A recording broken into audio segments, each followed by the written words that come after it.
قال بل سولت لكم أنفسكم أمرا فصبر جميل عسى الله أن يأتيني بهم جميعا.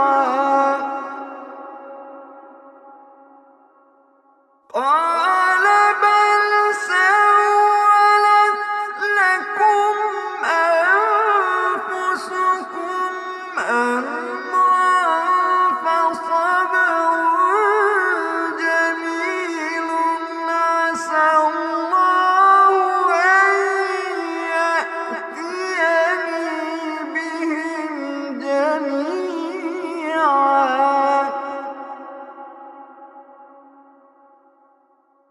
إنه هو العليم الحكيم.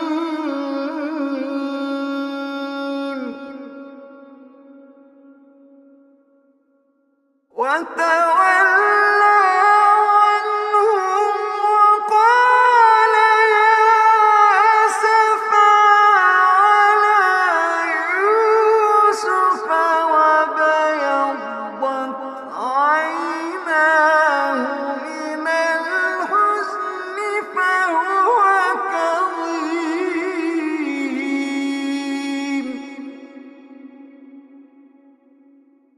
وتولى عنهم وقال يا أسفا على يوسف وابيضت عيناه من الحزن فهو كظيم.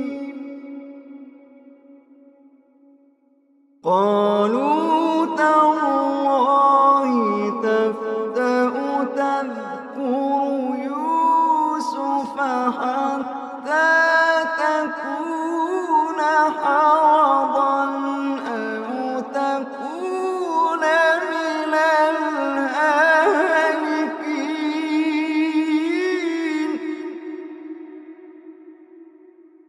قال إنما أشكو بثي وحزني إلى الله وأعلم من الله ما لا تعلمون.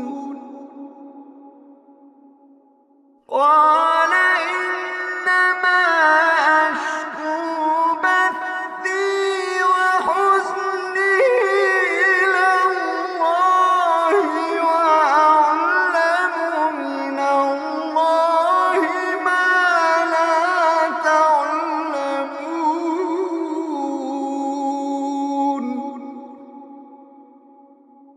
قال